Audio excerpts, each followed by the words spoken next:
à toutes et à tous l'équipe, j'espère que vous allez bien. Pour cette nouvelle vidéo, on se retrouve pour parler du nouvel album de Gazo qu'on attendait depuis longtemps, Apocalypse. C'est la vidéo première écoute réaction à cet album, tout simplement.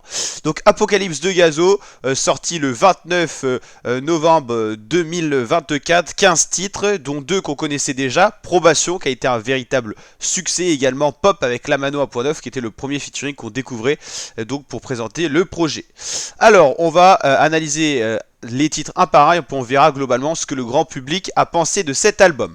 Premier son, Toki, ça s'annonçait être un des sons les plus violents de la carrière de Gazo, et bah finalement ça avait été teasé par Gazo, bah je trouve pas que le son est si violent que ça. Par exemple Wemby avec Offset, je le trouve un son beaucoup plus bresson, donc franchement Toki, je m'attendais pas à ça, mais ça reste un très bon son. Encore plus fort LMSA, je m'attendais pareil à un truc assez violent et tout, au final c'est beaucoup plus lissé que je pensais, donc surpris par les 2 premiers titres de l'album de Gazo qui sont beaucoup plus grand public que j'avais imaginé. La Belle et la Bête, là franchement j'aurais pas trop de réaction à avoir vis-à-vis de ce son là.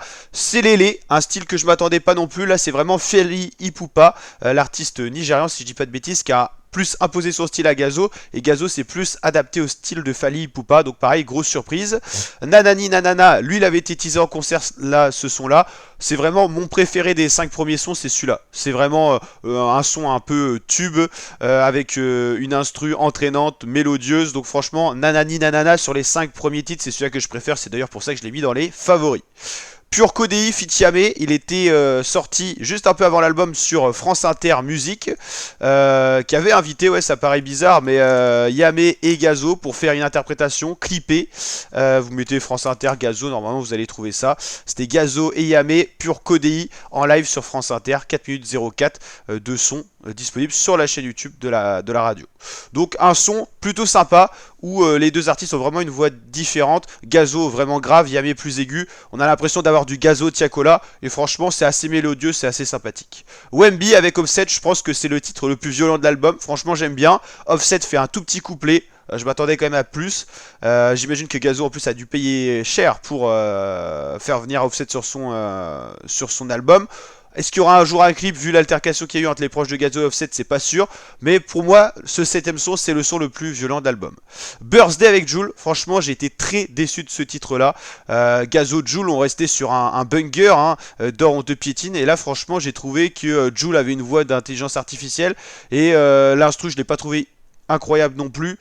Franchement très déçu de ce titre là, et je pense qu'un feat Gazo Joule réussi aurait pu exploser les stats, peut-être être le plus streamé de l'album. Franchement très déçu de ce son là, je suis réaliste, franchement c'est une grosse déception, et quand j'ai écouté ça la première fois je me suis dit qu'est-ce que c'est que ce son là, est-ce un prank ou pas.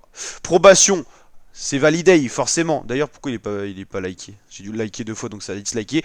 Mais Probation, pour moi, c'est le titre le plus réussi de l'album. Et si Gazo l'a sorti pour présenter son projet, c'est qu'il savait un peu la teneur, l'intensité de ce morceau-là.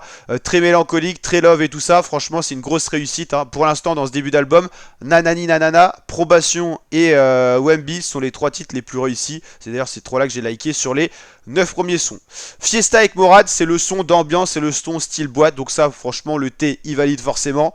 Je trouve que c'est un des gros sons de l'album de Gazo aussi, donc franchement très agréablement surpris. Pareil, on avait eu des petites sorties teasing et tout ça de ce son là. Forcément quand Gazo a fait un concert des sons qu'il présentait de cet album là, il a présenté Fiesta, il a présenté Nanani Nanana, qui sont 2 gros tubes qui n'avaient pas encore été présentés au grand public. Optimum avec Orelsan, c'est le retour d'Orelsan 3 ans après son véritable succès de l'album Civilisation. Il revient sur l'album de Gazo, il avait fait une apparition sur l'album d'un de ses potes Gringe il y a pas longtemps, donc le retour d'Orelsan, un freestyle, un featuring qui a été plutôt apprécié par les fans, et franchement j'ai bien aimé aussi, j'aime bien la mélodie, et franchement je savais pas comment les 2 artistes allaient s'adapter l'un à l'autre, et je trouve que c'est une réussite. Wayans, voilà, c'est un titre pour faire un album, j'ai envie de dire. Ça veut tout dire. Sévis, Pop, c'est une vraie réussite avec la Mano à point 9, c'est pas pour rien que ça a été le premier son pour présenter le projet. Et Uluv pour terminer l'album. Donc globalement sur cet album là, on va dire que j'étais un petit peu déçu dans le sens où Gazo il nous avait habitué à 100% de tubes sur ses projets, que ça soit KMT et tout ça. Là voilà, on sent que c'est un album, peut-être pour ça que ça s'appelle comme ça, c'est qu'il y a des très gros titres, mais il y a des titres quand même beaucoup plus en retrait qui sont pas peut-être à la hauteur d'un mec comme Gazo. Mais globalement, ça reste un très bon album dans le sens où on est habitué dans les albums à avoir 5 titres qui ressortent. Là, il y a 15 titres en tout. T'as quand même 6 tubes peut-être.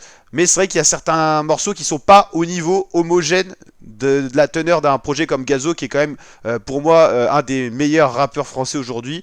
C'est plus un mec qui fait de la drill, mais pour moi aujourd'hui au top du top, t'as Jul, t'as Gazo, t'as Nino, Niska, mais Gazo, c'est vrai que en attendant ce projet qui était teasé depuis longtemps, je m'attendais à un album 10 sur 10 et il vaut 8,5 sur 10, voilà. Après c'est vrai que ça a été beaucoup critiqué, mais ça va être énormément streamé et Gazo c'est une masterclass quand même, hein.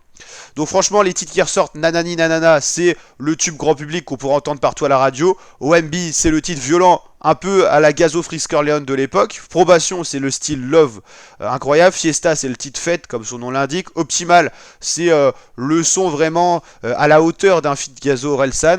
Et Pop aussi, d'ailleurs, il faut qu'il s'est enlevé des likes. Donc pour moi, il y a 1, 2, 3, 4, 5, 6. Il y a 6 tubes sur un projet de 15 titres, c'est très bien. Mais c'est vrai que par rapport à des projets comme Gazo faisait dans le temps, j'étais sur 100% de... Bah voilà, par exemple, La Mélo et Gangs, pour moi, ce projet-là, il est incroyable. Tous les titres sont incroyables. Et single et album avec KMT par exemple, là, c'était une vraie masterclass de 15 titres aussi. Et pour moi, il n'y avait pas de titres en dessous les uns que les autres, quoi. Donc voilà, et puis Drill FR, ça avait été incroyable aussi, quoi. Mais c'était les débuts où Gazo était plus violent. Forcément, on pouvait s'attendre quand même à un Gazo qui allait évoluer, et donc il a fait des titres plus grand public, moins violents qu'avant. 6 millions d'auditeurs mensuels, c'est énorme.